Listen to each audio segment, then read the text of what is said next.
Bharatiya Janata party के अध्यक्ष श्री विजय गोयल जी, राज्यसभा में नेता प्रतिपक्ष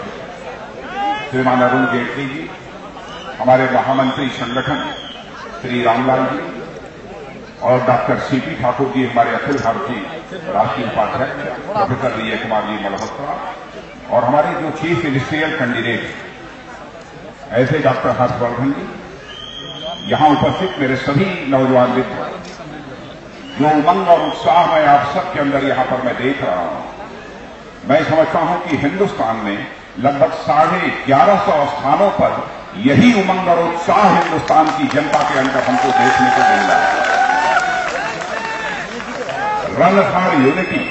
फॉर यूनिटी का यह कार्यक्रम मैं समझता हूं कि हिंदुस्तान की एक नई सोच है और एक नई पहल है, और इस नई सोच और नई पहल को देने का काम यदि किसी ने किया है तो हमारे प्रधानमंत्री पद के उम्मीदवार श्री नरेंद्र मोदी ने दिया है। और नरेंद्र मोदी का को मैं बधाई देना चाहता हूं एक नई सोच और नई पहल के लिए। आप सभी जानते हैं कि आज सरदार वल्लभ भाई पटेल की पुण्यतिथि और सरदार वल्लभ भाई पटेल ने क्या किया है भारत की एकता और अखंडता को कायम रखने में, यह सच्चाई हिंदुस्तान ही नहीं दुनिया के सभी लोग अच्छी तरह जानते हैं, उसके विस्तार में जाने की आवश्यकता नहीं है। हिंदुस्तान की 565 रियासतों को मिलाकर एक करने का श्रेय यदि किसी एक शख्स को दिया जा सकता है तो स्वर्गीय सरदार वल्लभ भाई पटेल को ही दिया जा सकता है। शायद यह सरदार वल्लभ भाई पटेल जैसी हस्ती भारत की राजनीति में न होती तो मैं समझता हूं कि आज हमारा भारत इतना, यह जो एकता और अखंडता हमको देखने को मिल रही है, शायद वह भारत की एकता और अखंडता देखने को न मिलती। यदि जम्मू और कश्मीर के सवाल को भी पंडित जवाहरलाल नेहरू ने अपने हाथ में न लिया होता, यदि यह भी सवाल हल करने की जिम्मेदारी सरदार वल्लभ भाई पटेल के ऊपर भी होती तो शायद आज कश्मीर का भाग जो पाक कश्मीर के रूप में जाना जाता है, चाहे वह पाक कश्मीर भी वह भारत का ही हिस्सा होगा। बहनों भाइयों, सरदार वल्लभ भाई पटेल के जीवन का जो लक्ष्य था, जो कुछ भी वह देखना चाहते थे, उसे हमको भूलना नहीं है, उसे हमें सभी को एक अपने चित्त में बैठा कर रखना। और मैं कह सकता हूं, फैसला किया था हम लोगों ने कि इस हिंदुस्तान में 565 स्थानों से यह रन फॉर यूनिटी का यह कार्यक्रम प्रारंभ होगा, और लाखों ही नहीं बल्कि करोड़ों की संख्या में नौजवान यदि कहीं होगा तो हिंदुस्तान की सड़कों पर होगा। लेकिन आपको यह बताते हुए मुझे बेहद खुशी हो रही है, केवल 565 स्थानों पर ही हिंदुस्तान में यह कार्यक्रम नहीं हो रहा है,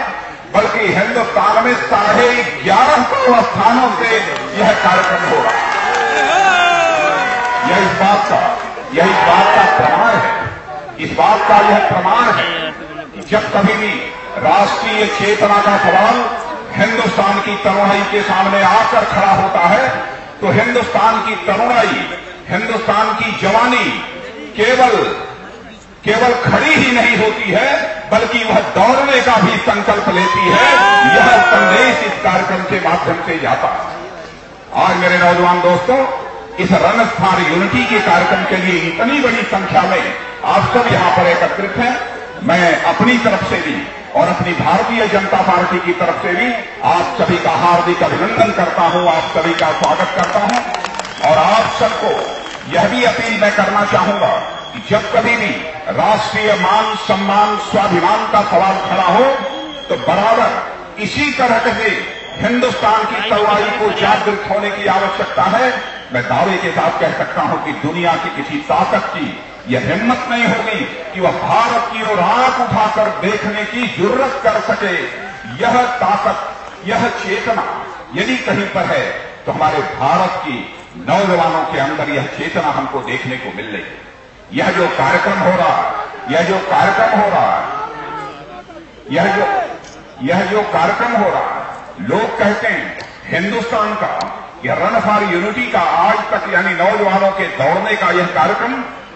आज हिंदुस्तान का आज तक का सबसे बड़ा कार्यक्रम है। लेकिन मैं कहना चाहता हूं यह हिंदुस्तान का ही सबसे बड़ा कार्यक्रम नहीं है, बल्कि सारी दुनिया का यह सबसे बड़ा कार्यक्रम आज इस हिंदुस्तान में हो रहा है और यह एक नए इतिहास की रचना करने जा रहा है। इसलिए आप सबको हार्दिक शुभकामनाएं देते हुए और आप सबको बधाई देते हुए अपना निवेदन समाप्त करता हूं।